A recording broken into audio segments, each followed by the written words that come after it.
Vítam vás pri dnešnom podcaste Tak trochu iný život so Sárou, ktorým vás prevedem ja, Sára Margita Balušiková, spolu s Vicky Hidžovou, ktorá je moja spolupacientka. Zdravím. Takže ahoj Vicky. Za začiatku chcem povedať, že tento podcast už asi točíme na nejaký tretí pokus. Zatiaľ sa nám ani raz nenahral zvuk, takže verím, že tentokrát už vyjde. A bude taký, aký si budeme predstavovať. Takže držme si palce a poďme na to. Takže Vicky, skús nám o sebe niečo povedať. Tak mám teda 20 rokov, momentálne študujem na Univerzite Palackého v Olomouci, všeobecné ošetrovateľstvo a vo voľnom čase si rada čítam knihy, rada chodím na prechádzky, na turistiku a tiež si rada idem zaplávať a je to vlastne teda už skoro teda 4 roky to budú, čo mi začali problémy so žalúdkom a s trávením. Áno, a ako sa ti začala prejavovať choroba? Áno, tak tie symptómy boli zo začiatku také mierne, bývalo mi vlastne ťažko od žalúdka, väčšinou keď som sa najedla, potom sa to postupne zhoršovalo, bývalo mi zle aj keď som sa napila len čistej vody, vlastne bolo to úplne jedno, či som jedla alebo nejedla, bolo mi zle stále. No a vlastne potom sa to teda nejak tak zhoršovalo, začal mi reflux, mala som bolesti za hrudnou kosťou, bolelo ma vlastne epigastrium až pod pravým aj ľavým rebrovým oblúkom. Mala som vlastne záhu, kyselinu, mala som problémy aj s vyprázdňovaním, sa mi striedala vlastne hnačka s zácpou, mala som veľké nafúkovanie a vlastne celé sa to postupne len tak zhoršovalo a zhoršovalo. Takže vlastne takéto tráviace problémy som mala a tak. Áno, a ako ti na tieto diagnózy prišli a na aké diagnózy trpíš? Tak ono sa to teraz začalo v tom roku 2019, ja som mala vtedy 15 rokov, nastúpila som vlastne na strednú školu a začali sa mi vlastne tie príznaky, čo som spomínala. Vlastne sa to postupne teraz zhoršovalo a sme navštívili teda prvého gastroenterológa, chodila som do súkromnej kliniky, robili mi extrémne množstvo vyšetrení a teda vyšli s tým, že mám reflux, že to má ďalšieho 500 000 ľudí a že mi teda dali lieky na to, aby mi to prešlo. Nepomohlo mi to tie lieky, mala som vlastne také tie typické, čo sa na reflux dávajú, som mala nolpazu vlastne, ale teda vôbec mi to nepomohlo. Tak mi robili ďalšie testy, aj sa tam zistila nejaká laktózová intolerancia, ale teda to som absolútne nechápala, pretože vlastne jediné, čo som vôbec mohla jesť, boli tie jogurty a práve tie mliečne výrobky, že tie mi zrovna nerobili zle, takže som to úplne nechápala. Potom vlastne bol pozitívny aj ten vodíkový test, tak na to som jedla antibiotika, ani potom mi nebolo lepšie a vlastne stále sa to len tak zhoršovalo. Bola som vlastne aj na gastrofibroskopii, tam mi teda povedali, že ten reflux není taký extrémny, ako ho ja prezentujem, že nemôžem mať také príznaky, ako vlastne o tom rozprávam. No a celé sa to vyostrilo až teda do toho bodu, kedy mi tá doktorka povedala, že mám navštíviť psychologa, tak som vlastne teda odišla stadiaľ a vyhľadala som iného gastroenterológa. No a tým ma vlastne poslali na sono čriev, no a vlastne tam bola taká úplne mladá doktorka a ja som jej hovorila teda, že aké mám problémy, že vlastne ako sa mi to prejavuje a ona teda usúdila, že asi ten problém nebude vlastne v tých črevách, ale vyslovene išla hľadať vlastne tú mezenterickú artériu a našla tam toho môjho veľkého. Vlastne mi ho tam teda namerali a aj volala potom nejakého kolegu a to tam vlastne celé premeriavali a teda vyšlo z toho to, že mám vlastne teda ten Wilkieho syndrom. Takže tak vlastne. A iné ešte diagnózy, čo mám, tak popri vlastne tých tráviacich mám ešte teda intoleranciu na lepok. Nemám vlastne celiakiu, je to iba nejaká taká tá forma tej neceliakárnej celiakie. Potom vlastne už od detstva mám hypotyreózu a teraz vlastne nové, čo mám, tak mi zistili sinusovú tachykardiu. Ale teda to, ako som zistila, tak to má veľa našich spolupacientov, čo trpia týmito chorobami, takže asi to nie je nič nezvyčajné. Áno, veľa pacientov tým trpí a zároveň majú rôzne intolerancie, ako aj ty. A ako si hovorila, že ti robili gastroskopiu, tak ti ju robili ako? Bola si pod anestézou, alebo si bola hore? Robili mi ju teda 3-krát. Prvýkrát som bola vlastne pri vedomí, dali mi iba nejakú takú tú oblbovaciu injekciu a potom druhýkrát mi ju robili vlastne už potom na Kramároch a tam ma uspali. A to bolo hrozné, už by som si to v živote nedala v anestéze robiť. Musím povedať, že to, keď som bola pri vedomí, bolo 100-krát lepšie ako hento, pretože keď som sa zobudila z tej anestézy vlastne, tak som nemohla absolútne hltať. Hrdlo ma bolelo asi ďalšie 2 týždne. Neviem, že či mi to nejako odrali s tou sondou, alebo už teda ako čo sa tam stalo, ale teda hovorím už v živote nikdy. A potom tretíkrát mi to robili už po operácii a som bola znovu pri vedomí a bolo to fakt akože 100-krát lepšie, keď som bola pod tou anestézou. A keď teda zistili toho Wilkieho syndrom, mnoho doktorov sa to snaží najprv teda riešiť tým priberaním, že ty si zažila teda napríklad také, že si mala sondu alebo parenterálnu výživu alebo niečo podobné? Našťastie nie, ja som to nenechala zajsť do takého štádia, pretože a musím povedať, že ja som vlastne taká chudá už od malička. Ja som vždycky mala problém s tým priberaním, čiže keď mi vlastne lekári povedali, že chcú, aby som pribrala, chceli ma vlastne v úvodzovkách vykrmiť, aby sa tam ten Wilkie stratil, tak mi to prišla ako úplná hlúposť, pretože som vedela, že nepriberiem. Bolo mi to jasné, vedela som to už od začiatku, mohli mi dávať nutridrinky, mne bolo z toho ešte horšie, ja som mala z toho hnačky, absolútne som to netolerovala, hentie je ich úžasné veci, takže ja som to vlastne úplne som to vlastne vyškrkla z tých možností riešenia toho Wilkieho, pretože mi to prišlo ako úplne, no v mojom prípade to bolo fakt ako mne by to nepomohlo to priberanie, takže nie, ja som teda nemala žiadnu len takú parenterálnu výživu a vlastne ja som sa rozhodla pre operáciu. Áno. A teda, čo sme sa už my rozprávali, tak si hovorila, že ešte to vyšetrenie predoperačné, že ti tam bolo zistené ešte jeden syndrom, ten nutcracker. A ty si ho mala teda aký? Obojstranný, alebo teda z jednej strany? Ja som mala iba ten z tej jednej strany, ja som nemala obojstranného nutcrackera a zistili ma ho vlastne až v Nuschu, keď už som tam išla vyslovene ako konzultovať tú operáciu, tak na základe vlastne symptómov a potom teda na tej operácii to sa to teda potvrdilo aj na tej angiografii, na ktorej som bola potom. Takže a to vyriešili vlastne jedným šupom na tej operácii, zoperovali aj to. Áno. A aký si mala pocit pred tou operáciou? Verila si k tomu? Nebola to moja prvá operácia, mne už operovali vlastne koleno, keď som bola ešte na základnej škole, takže nejako som vedela, ako to prebieha, ale teda nebolo to nič príjemné. Vedela som, že to bude náročné sa vlastne z toho potom nejako tak vyhrabať. Takú vlastne otvorenú brušnú operáciu som ešte nezažila. Mala som 17 rokov, takže jediná moja predstava bola taká, že budem mať jazvu cez celé brucho. Nebolo to nič príjemné, ale teda boli tam všetci strašne zlatí, nemám vôbec nejakú negatívnu skúsenosť s nimi. Aj som sa im tam rozplakala na tom sále, ma tam ešte utešovali, takže fakt ako musím povedať, že to bolo naozaj takí príjemní ľudia, tam boli zdravotníci naozaj ako profesionáli, čiže nemôžem na nich povedať nič zlé. A celkovo sa to tak rýchlo zbehlo, že vlastne ja som tam prišla a za týždeň som už aj mala termín a som ani nemala nejak čas nad tým uvažovať. Áno.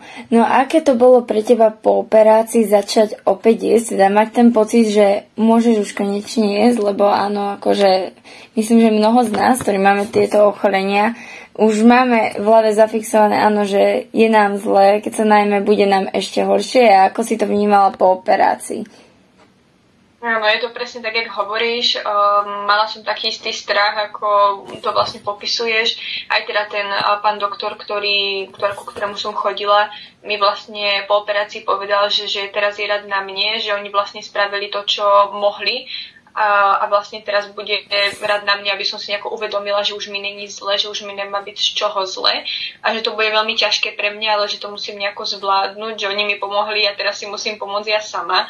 A mal pravdu, trvalo to nejakú dobu, musím povedať, že to trvalo skoro 2 roky, kým som si nejak tak vlastne uvedomila v hlave, že naozaj, že už mi nie je zle, že to, že keď mi občas býva zle, že si to väčšinou robím sama takým tým strachom, jak si ho popisovala, že áno, že teraz som sa najedla a teraz mi bude zle. Už som to čakala, že vlastne, že kedy to príde, ale vlastne ono to postupne tak mizlo, až to prestalo.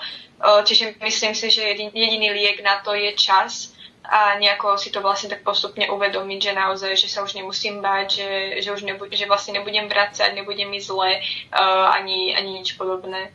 Chce to len čas, aspoň teda z môjho pohľadu. Áno.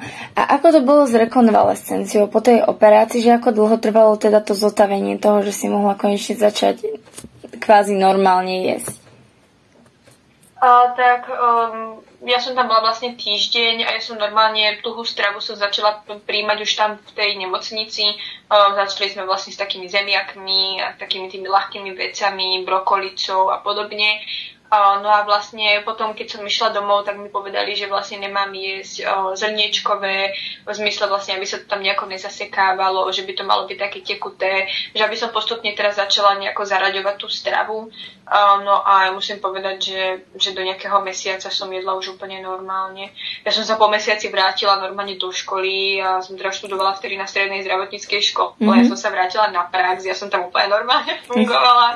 Takže ako musím povedať, že som sa z toho ešte celkom tak dobre ako vylízala, ale teda viem, že niekto to znášil horšie tú operáciu, tak ja som teda našťastie mala nejaké to šťastie, že som to nejak tak zvládla ešte celkom fajn.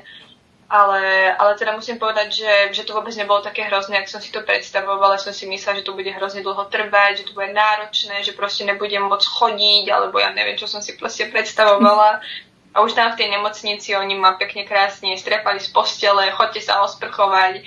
Takže bolo to fakt super, že ma vlastne tam tak rozhýbali, že už som išla domov vlastne po svojich normálne. Áno, to je super. A pred operáciou si bola na tom ako stravou? Lebo teda sú to štúdie, kde sa teda odporúčam tá mixovaná strava. Že ty si bola vyslovene na tej mixovanej strave, alebo si mala normálnu stravu? Ja si myslím, že to bol skôr taký mix, že som sa snažila vlastne, keď sme mali napríklad nejaký obed, že mamina uvarila mäso alebo niečo také, tak mi to vlastne rozmixovala, ale povedzme, že napríklad chleba som jedla normálne, to mi nikto nemixoval, jogurty som jedla, snažila som sa takú tú redšiu stravu, polievky, rýžu, zemiaky, čo som vedela dostatočne vlastne rozkúsať, aby to nebolo nejaké veľké, no určite som nejedla nejaké šnicel alebo majonézový šalát alebo niečo, to vôbec. Takže ako snažila som sa, ale ono bola dosť krátka doba od toho, kedy mi to diagnostikovali a kedy som vlastne išla na tú operáciu. Oni mi to vlastne diagnostikovali tesne pred Vianocami, nejako v decembri a proste mňa už na začiatku februára operovali. Čiže vlastne to nebolo úplne také nejaká dlhá doba, kedy som s tým veľkým vlastne musela nejako fungovať, takže ja som to ani nejako moc neriešila také tie veci. Ono sa to tak rýchlo zbehlo, že som zrazu už bola zoperovaná a zrazu som už mohla jesť. A ako ťa podľa teba táto choroba ovplyvnila? Čo ti dala, vzala?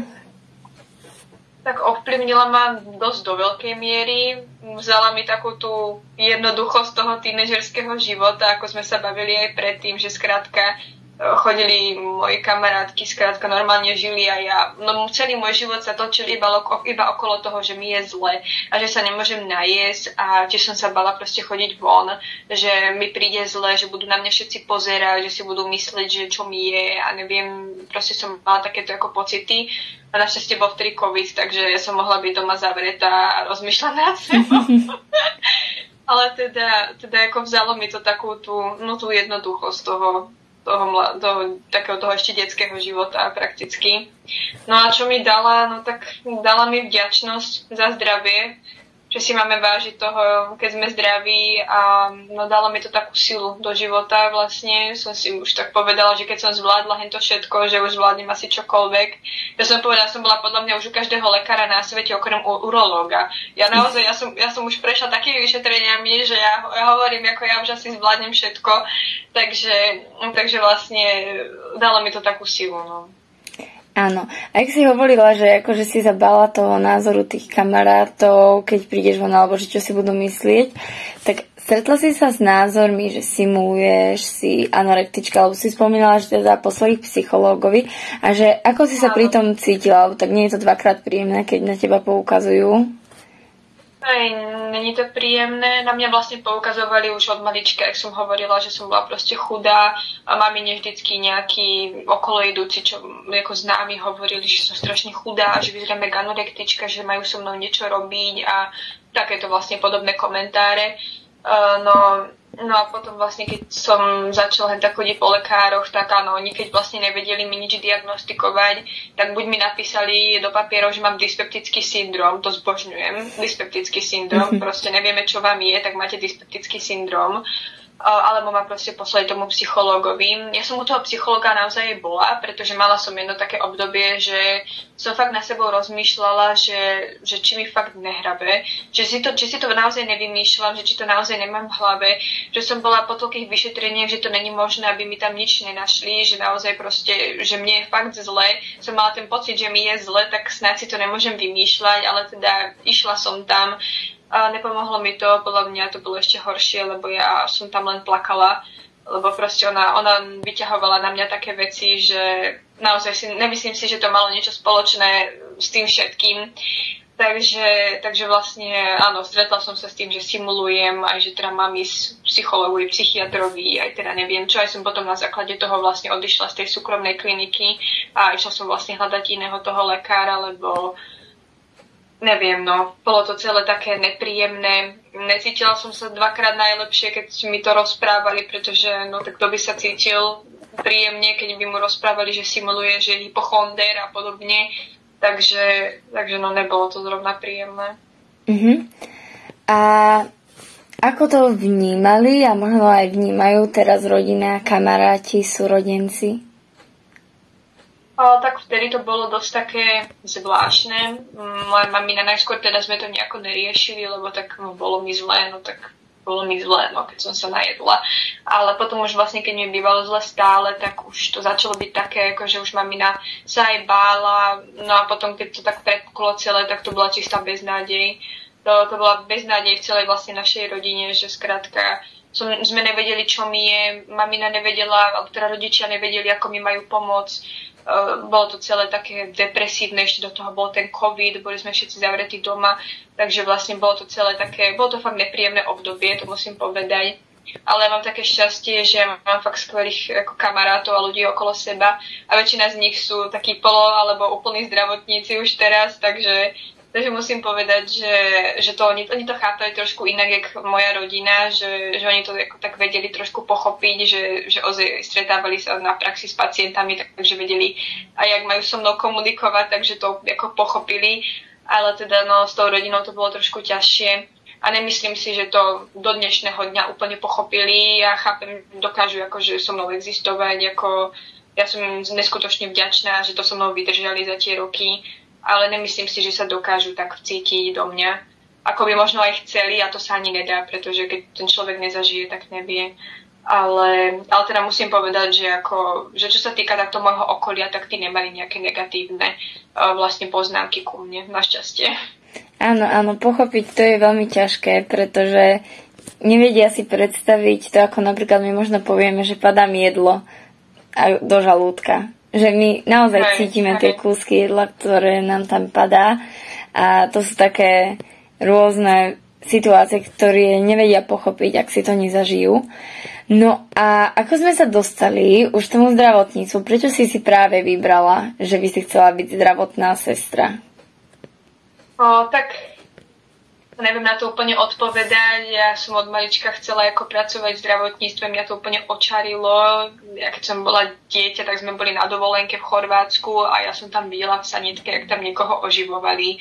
A ja proste odtedy úplne akože bum, že ja budem lekár alebo zdravotník, že proste ja budem zachraňovať ľudí. To už som mala od malička takú vlastne nejakú takú tú, že by som chcela v zdravotníctve pracovať. No a potom vlastne, keď som končila základnú školu, tak som sa rozhodla, že teda pôjdem na tú zdravotku a myslím si, že to bolo jedno z najlepších rozhodnutí, čo som mohla spraviť. Tá škola mi dala neskutočne veľa. Ja keď som prišla prvýkrát do nemocnice, tak ja som si povedala, áno, toto je to, čo chcem robiť a neviem si predstaviť, že by som robila niečo iné.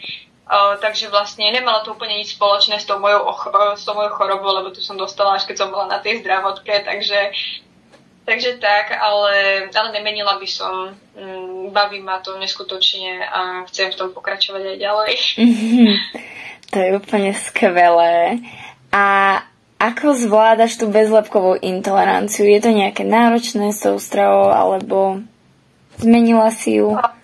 Tá intolerancia na ten lepok, ono to bolo také zvláštne, lebo ono mi to celé začalo až po tej operácii. Ja som predtým vlastne nemala nejaký problém s lepkom, ale keď som vlastne potom vymenila v poradí už 3. gastroenterológa, tak sme vlastne teda robili nejaké testy a zistilo sa vlastne, že mám pozitívnu genetiku na tú celiakiu, ale vlastne v tej sliznici z toho žalúdka to pozitívne nebolo a mala som tie výsledky presne v polovici, to znamená, že vlastne nemohli mi napísať, že mám celiakiu, ale teda, jak som nabehla na tú bezlepkovú stravu, tak mi je o moc lepšie. A či to bolo ťažké, tak zo začiatku to bolo celkom vtipné, pretože sme sa pokúšali piecť, ale teda akože bolo to veľmi vtipné, lebo to vôbec nebolo vtipné. lebo to vyzeralo hrozne, aj to chutilo hrozne, aj sme to potom vzdali. Lebo ozaj ako radšej si takže kúpim a musím povedať, že teraz už v dnešnej dobe sa dá celkom dobre vlastne kúpiť tá bezlepková strava, že nemusím nejako vlastne pátrať, že čo by som jedla, alebo tak už som si tak na to zvykla, že už to ani nejako vlastne nad tým nerozmýšľam, že už jem veci automaticky bez toho, aby som nejak rozmýšľala, že toto môžem, toto nemôžem, už tak nejak ako automaticky dokážem si to nejak tak akože v hlave povedať, že že to je bezlepkové, tak to môžem zjesť. Áno, už si to tak nejak tak nerozmýšľam. Áno, už si to nejak naučila postupom toho času s tým fungovať a žiť. A tých potravinových reťazcoch teraz v poslednej dobe je tam mnoho akože výrobkov aj bezlaktózových, bezlepkových, čiže naozaj dá sa vybrať.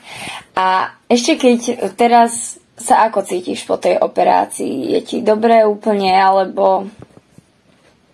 Tak po tej operácii, jak som už spomínala, ten rok a pol až 2 roky boli také, že som trošku bojovala.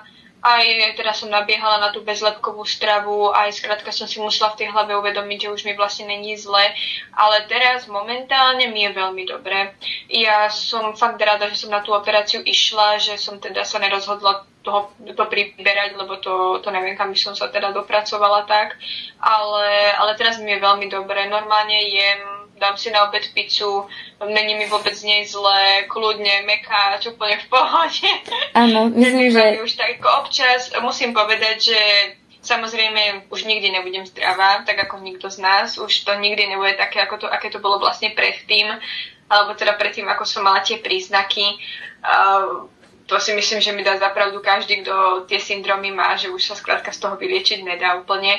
Ale občas mi teda aj býva zle, aj mávam občas nejaké také krče v črevách a podobne, ale oproti tomu, čo to bolo predtým, tak teraz je to prechádzka ružovou záhradou, takže je mi naozaj veľmi dobré, ak by som ti mala na to jednou vetou odpovedať. Áno, jak sa hovorila o tej pizzi, Mekáči, ja myslím, že to je sen každého a už sa nám to nabehlo, že tá pizza a mekáč, že myslím, že to je sen každého jedného s touto diagnózou. Takže pamätáš si prvýkrát, keď si po operácii dala pizzu alebo mekáč alebo niečo podobné? Áno, pamätám si to. Veľmi dobre si to pamätám a to iba z jednoho dôvodu, že keď som prišla prvýkrát do toho NUSCHu za tým pánom doktorom, tak prvá jeho otázka bola samozrejme ohľadu do toho, že ako sa volám a podobne. Tak prvá jeho otázka bola, že či by som zjedla skrátka šniclu s majonézovým šalátom. A ja som mu povedala, že nie, že to absolútne nie, že to som nikdy nezjedla, že by som sa zbláznila, že by ma museli asi odviezť niekam na urgent alebo čo. A teda, keď som si prvýkrát dala tú pizzu alebo ten mekáč, už teda neviem, čo to bolo, tak som si úplne na ňo spomenula. A som mala chuť mu proste povedať, že že ja sa viem normálne najesť a viem, že mi z toho nebude zle. Takže vlastne došlo potom na jeho slova, že vlastne, že po tej operácii sa to tak, ako fakt sa to zlepšilo. Takže to bolo prvé, na čo som si vtedy zmyslela. Úplne som ho tam videla, jak tam sedí, jak sa ma to pýta, lebo mi to tak prebehlo hlavou. Áno, a ja som s ním mala teda konzultáciu a presne to isté sa ma opýtal, že či si dám na obed rezeň. Takže to je jeho asi obľúbená veta. Má rada si rezeň, ja si myslím. No a mala si ešte akože počas choroby nejakú úľavovú polohu alebo niečo také zvláštne, čo ti pomáhalo v bežných dňoch, aby ti to jedlo prešlo a bolo ti lepšie? Áno, presne, vlastne tá úľavová poloha, ono to bolo také zvláštne, ja som to ako robila bez toho, aby som nejako si to hľadala na internete, alebo čo, ja som proste skúšala všetko možné. Skúšala som proste, sme sa teda vyčítali, že na reflux je dobre spať na ľavej strane, tak som proste spávala na ľavej strane. Ale ja vždy, keď som sa najedla, tak som si klakla, alebo čupla, alebo proste niečo som spravila, že som sa tak schlobila do takého klubíčka a mne bolo potom lepšie. Ja som si kľudne, sme niekde jedli a ja som dojedla, ja som si pekne krásne klakla vedľa stola, všetci na mňa pozerali jak na nejakého magora, ale proste mne bolo tak lepšie a keď som to vlastne potom aj rozprávala teraz s tým pánom doktorom, tak on hovoril, že áno, že to robí veľa vlastne tých pacientov, lebo že ja vlastne ako sa tak schúlim, tak sa mi uvoľní tá mezenterická artéria, že netlačí tak na ten dvanásnik a že mi vlastne není tak potom zle, že tá strava lepšie prúdi potom. Takže nebola to úplná debilina. Áno, myslím, že každý z nás máme niečo také zvláštne, čo robíme, keď nám príde zle. Ale toto je úplne perfektné. No, takže ja myslím, že som sa ťa spýtala už úplne všetko. Veľmi pekne ti ďakujem, že si aj po 3. alebo 4. krát, ja už neviem po koľkýkrát to skúšame, prišla, zavolali sme si a že sa nám to podarilo. Ja už len verím, že sa nám to podarí nahrať perfektne a zverejníme to. Dúfajme. Takže mockrát ďakujem, že si ma takto pozvala. Ďakujem krásne. Aj vám všetkým, ktorí ste si dnešný podcast vypočuli alebo pozreli a verím, že sa uvidíme čoskoro. Ahojte!